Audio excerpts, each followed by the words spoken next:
अस्सलाम वालेकुम वरहमतुल्लाहि वबरकातुहू। कैसे हो आप लोग? उम्मीद करता हूँ सब खैरियत से होंगे मेरे भाई लोग। भाई आज की इस वीडियो में हम आपको बताएंगे कि सऊदी अरब में मेरा पहला दिन कैसा गुजरा था। जब हम पहली बार सऊदी अरब आए थे तो वो हमारा पहला दिन कैसा गुजरा था। जब हम घर से निकले थे तो यार दोस्तों ने मुझे डरा दिया था। डराने का मतलब ये कि वहाँ पे बहुत सख्त कानून है। वहाँ पे गर्दन काट दी जाती है, अगर चोरी करोगे तो आपके हाथ काट दिए जाएंगे। तो ये मतलब एक डर था कि यार, बहुत डर था कि दिमाग में कि यार ऐसा ना हो कि कभी गाड़ी में मतलब 1-2 रियाल पड़े हों तो हम निकाले तो हमारा हाथ कट जाएगा। डर था दिमाग में कि यार ये देश जो है यहाँ पे इतना सख्त कानून है, यहाँ पे गर्दन काट दी जाती है, हाथ काट दिए जाते हैं। तो भाई पहले से दिमाग में एक डर था। फिर अपने माँ बाप अपनी फैमिली को छोड़ करके तो एक उम्मीद लेकर हम फिर चले थे परदेश अपने माँ बाप का सपना पूरा करने के लिए। तो दोस्तों इसके बारे में हम आज आपको बताने की कोशिश करेंगे कि जब हम पहली बार सऊदी अरब आए थे तो हमारा सफ़र वो कैसा गुजरा था, हमें काम क्या क्या मिला था और कैसा दिन गुजरा था। एक दिन से लगा करके हमारा 2.5 साल कैसा गुजरा था। तो इसके बारे में हम आज आपको बताएंगे और इन्फॉर्मेशन देंगे। तो हमारे चैनल पर जो फर्स्ट टाइम है चैनल को सब्सक्राइब कर दें, लाइक कर दें, बेल आइकन को दबा दें ताकि आने वाली वीडियो आप तक के पहुंच जाए। तो चलो वीडियो यहीं से स्टार्ट करते हैं।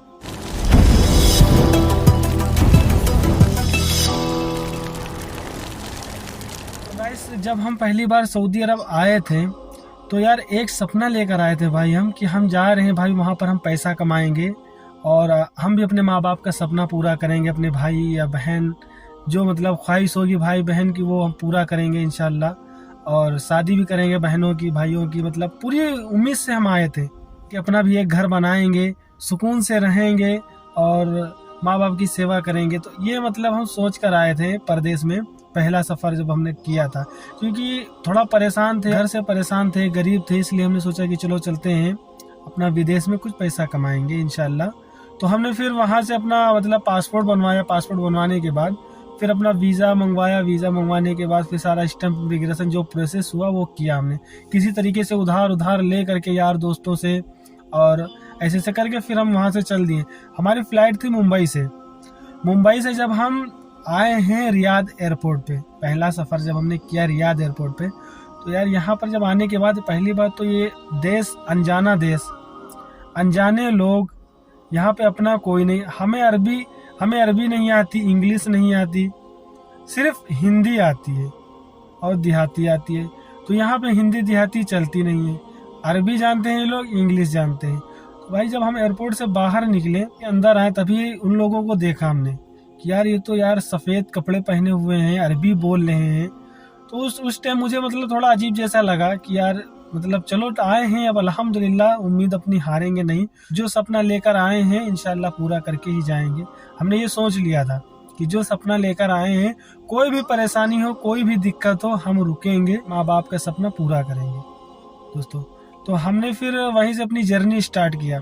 उसके बाद हम जब मैडम के घर पे आए, मैडम के घर पे आने के बाद पहले दिन उसने हमको कोई काम नहीं बोला, दूसरे दिन भी कोई काम नहीं बोला, तीसरे दिन उसने थोड़ा मुझसे काम लिया। क्या लिया है कि गाड़ी क्लीन करो। उसने मुझे बाल्टी ला करके दे दिया, फैरी ला करके दे दिया, कपड़े ला करके दे दिया, बोलता है गाड़ी क्लीन करो। तो मैं गाड़ी क्लीन किया। 3 गाड़ी थी उस टाइम, अभी तो उसके पास 5 गाड़ी है। तो 3 गाड़ी थी उस टाइम, तो तीनों गाड़ी में क्लीन करता था। क्लीन करने के बाद बाहर पेड़ लगे होते थे। तो ये जब पत्ती गिरती थी तो इनको बहारो, झाड़ू लगाओ, ये करो वो करो, मतलब ये सब काम उससे धीरे धीरे करवाती थी। तो हमने सोचा कि भाई चलो हम नए हैं, अरबी मालूम नहीं हो, क्या कहती इशारे से कहती थी, वो जो कहती थी इशारे से कहती थी। अरबी आती नहीं थी हमको, तो इशारे से ही सारा काम उसे बताती थी।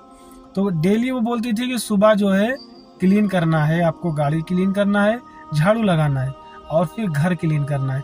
हालांकि घर डेली नहीं बोलती थी, तीसरे दिन पे बोलती थी आके घर क्लीन करो। तो हमने ये सोचा कि भाई हम यहाँ पे गाड़ी चलाने आए कि ये काम करने आए हैं। फिर हमने किया 15-20 दिन तक कि ये काम किया। ये काम करने के बाद फिर उसने दोस्तों हमको गाड़ी की चाबी दिया। अब गाड़ी की चाबी भाई अपने इंडिया में हमने गाड़ी मतलब छोटी गाड़ी चलाई थी, यहाँ पे बड़ी गाड़ी दिया। उसने बड़ी गाड़ी मुझे दिया तो मुझे थोड़ा चलाने में डर लगा। तो मैडम मेरी बोलती है कि अब तुमको हम इंडिया भेज देंगे, ना मायब गए इंत सवाक माफी कोइस, मतलब तुम ड्राइवर अच्छे नहीं हो और तुमको हम इंडिया भेज देंगे। अब भाई हम दूसरी कंट्री आए हैं, हमें क्या पता यहाँ पे रूल भी अलग हैं, यहाँ पे मतलब उल्टा सीधा वाला सिस्टम भी था कि अपने इंडिया में सीधे मतलब राइट तरफ स्टेयरिंग है, यहाँ पे लेफ्ट में स्टेयरिंग है। रोडें भी डिफरेंट, मतलब सारी लेफ्ट और राइट है, तो थोड़ी तकलीफ होती थी भाई। तो उसने, मेरी मैडम ने मुझे डराया कि अब तुमको हम इंडिया भेज देंगे। अब मेरे दिमाग में एक ही सवाल था कि अगर मैं इंडिया चला गया तो भाई इतना पैसा लगा कर आया हूँ यार, सारा पैसा डूब जाएगा, फिर मोहल्ले वाले कहेंगे कि ये गया था सऊदी वापस आ गया। तो हमने फिर, एक दोस्त था मेरा कर्नाटक का, बहुत अच्छा दोस्त था, तो वो उसके साथ में शाम को जाता था, गाड़ी उसके साथ मतलब सीखता था, उसने मुझे सिखाया गाड़ी। हालांकि गाड़ी में चला लेता था, लेकिन यहाँ के रास्ते नहीं समझ में आते थे रास्ते। तो उसने फिर मुझे रास्ता बताया, मैं प्रॉपर कंप्लीट हो गया। फिर मैडम को मैं एक दिन बैठा, मैडम से मैं बोला कि भी मैं गाड़ी चला लेता हूँ। मैं नहीं बोला, मतलब मेरा दोस्त वो बोला कि ये गाड़ी भी चला लेता, अब इससे जो है गाड़ी मतलब चलवाओ। फिर पहला मतलब उसने गाड़ी की चाबी दिया मुझे और बोला कि चलो मेरी माँ के घर। ये लोग हर जुमेरात को माँ के घर आते हैं, जुमेरात जुम्मा को। तो उसकी माँ के घर में गाड़ी लेकर के गया, फिर वापस आया। फिर मैडम ने बहुत गिर किया गाड़ी में, क्या बोले मालूम नहीं कि तुम अच्छे नहीं हो, तुम गाड़ी नहीं चला पा रहे हो, ये मतलब दुनिया भर की वो बातें कर रही थी अरबी में। मैं समझ रहा था कि ये क्या कह रही है। तो उसका मकसद ये था कि मैं इसको ना रखूं या इसको डराऊं। तो मैं बाद में समझा कि इसका रीज़न क्या था, मतलब ये जो मतलब चिल्ला गुस्सा कर रही थी हमारे ऊपर, इसका रीज़न क्या था, इसके बारे में भी हम आपको बताएंगे क्योंकि गुस्सा मेरे पे क्यों कर रही थी। तो दोस्तों वो मेरे पे बहुत गुस्सा करती थी। मैं यार अब कितना भी अच्छा गाड़ी चला लूँ, मेरे पे गुस्सा ही करती थी। अच्छा, हालांकि दिन कटते गए धीरे धीरे, उसके बाद ये खाना भी देती थी, मुझे खाना भी नहीं अच्छा लगता था। दिल और दिमाग में एक ही सपना था कि अपने माँ बाप का सपना पूरा करना। जो काम से हम आए हैं वो काम हम करेंगे, कितनी भी प्रॉब्लम हो हम जाएंगे नहीं इंडिया। तो हमने फिर ठान लिया और ऊपर वाले का नाम ले करके फिर हम काम करते रहे। जो भी काम उससे बोलती थी, पेड़ लगे होते थे भाई। मैं पहले सफ़र में तुमसे क्या बताऊं भाई कि मैं इतना परेशान हुआ हूँ कि हाथ में मेरे गेठे पड़ जाते थे। पेड़ लगे होते थे, उसके बाहर 4 पेड़ लगे थे, तो वो उस पर चढ़ के बोलती थी इनको टहनी काटो इनकी। वो मैं टहनी उनकी काटता था। फिर धीरे धीरे करके कटाते कटाते वो चारों पेड़ एक तरफ से चारों जरमूर से काटना पड़ा मुझे, मतलब नीचे से। वो धीरे धीरे काटते काटते बोलती अब नीचे से काटो। फिर धीरे चारों पेड़ हमसे उसने कटवा लिए। फिर जब मेरा पहला महीना पूरा हुआ है तो दोस्तों मेरा इत्तेफाक था 1500 रियाल का, तो उसने मुझे 1200 रियाल दिया।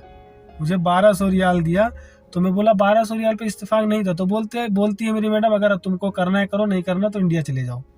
1200 रियाल मुझे सैलरी मिली थी। तो उस टाइम करेंसी थी इंडिया की 16 रुपये, 15.5-16 रुपये थी। तो मैं सब्र किया, मैं बोला चलो कोई बात नहीं यार, 1200 दे रही, 1500 पे इत्तेफाक हुआ था, छोड़ो हटाओ क्या मुश्किल है। उसके बाद दोस्तों फिर क्या हुआ कि जब मेरा महीना पूरा हो गया, मैं 1200 ले लिया। बोलते महीने तक काम करोगे उसके बाद में सैलरी आपको 1500 ही दूंगी। बोला ठीक है। मैं वो काम करता रहा। मैं बोला कि शायद अब मैं गाड़ी चलाने लगा हूँ, ये सब मुझसे काम मतलब नहीं लेगी। तो वो घर क्लीन करना, गाड़ी क्लीन करना, बाहर झाड़ू भी लगाना और कूड़ा भी फेंकना, ये सब काम मेरा होता था। मेरी मैडम बहुत मुझे परेशान करती थी, बहुत परेशान करती थी। मैं कैसे 2.5 साल काटा मैं ही जानता हूँ भाई, बहुत बुरे तरीके से कटा मेरा 2.5 साल। मैं उससे बोला मैं घर जाऊँगा, पासपोर्ट मेरा ले लिया, क्योंकि यहाँ पर जैसे ही आओगे आपका पासपोर्ट ले लेते हैं। तो ये पासपोर्ट हमसे ले लिया इसने और ये बहुत परेशान करने लगी। फिर मुझे 2 साल तलक के ही 1200 रियाल दिया, नहीं बढ़ाई इसने सैलरी मुझे। फिर क्या हुआ, 2-3-4 महीने के बाद इसने घर अपना बनवाना चालू कर दिया। अब भाई मैं ड्यूटी भी करता और उसका घर भी बनवाता। घर बनाने का मतलब ये कि जो यहाँ पे ब्लॉक होते थे 5-5, 6-6, 7-7 किलो के ब्लॉक होते हैं, उनको उठा के उधर रखना, ये देना वो देना, कारीगरों के साथ लगा दीजता मुझे कि ये भी करो वो भी करो। बहुत परेशान था भाई मैं, 2.5 साल तलक के समझ लो खून के आंसू रोया हूँ। फिर मैं किसी तरीके से मेरा सफ़र पूरा हुआ, मदरसा चल रहा था। मैं बोला कि अब हमारा 2 साल हो गया, अब हम घर जाएंगे इंडिया। बोलती अभी मदरसा चल रहा, अभी नहीं भेजेंगे। मैं बोला ठीक है। फिर मदरसा बंद हुआ, वो बोली कैसे जाओगे? मैं बोला छुट्टी जा रहा हूँ, 2 महीने की छुट्टी लगा दो मैं चला जाऊँगा। भाई 2 महीने की उसने छुट्टी लगा दी, चला गया। मैं कान पकड़ लिया कि मैं अब इसके घर पे नहीं आऊँगा। तो भाई क्या होता है कि घर ऐसे ऐसे कभी कभी मिल जाते हैं, इसीलिए जब भी आप आओ भाई तो सोच समझ कर आओ और किसी से भी वीज़ा लो, पहले कंफर्म कर लो काम क्या है। जब हम आए थे तो हमने काम का कंफर्म नहीं किया था, इसीलिए हम फंस गए थे। तो आप जब भी आओ परदेश में तो आप काम का कंफर्म जरूर कर लो, सैलरी का कंफर्म जरूर कर लो। फिर भाई हम चले गए थे इंडिया, फिर दोबारा फिर उसके घर पे नहीं आए थे। फिर हम चले गए थे कुवैत, फिर 2 साल कुवैत में रहा। फिर अभी हम रियाद आए, अल्हम्दुलिल्लाह घर बहुत अच्छा है, कोई दिक्कत नहीं। भाई क्या है कि ड्यूटी थोड़ी ज़्यादा है, बाकी घर बहुत अच्छा है, सैलरी भी अच्छी, कोई दिक्कत नहीं है। तो दोस्तों ये वीडियो बनाने का मकसद ये था कि जब हम पहली बार सऊदी अरब आए थे तो हमारी जर्नी क्या स्टार्ट हुई थी, क्या क्या परेशानी मुझे झेलनी पड़ी थी। तो आई होप ये वीडियो आप लोगों को पसंद आई हो तो लाइक करना, शेयर करना, सब्सक्राइब करना। हम ऐसे ही इस यूट्यूब चैनल पे गल्फ के बारे में वीडियो डालते रहते हैं, तो चैनल को सब्सक्राइब करना। तो मिलते हैं आपको किसी नेक्स्ट वीडियो में, तब तक के लिए अल्लाह हाफिज़, ओके बाय।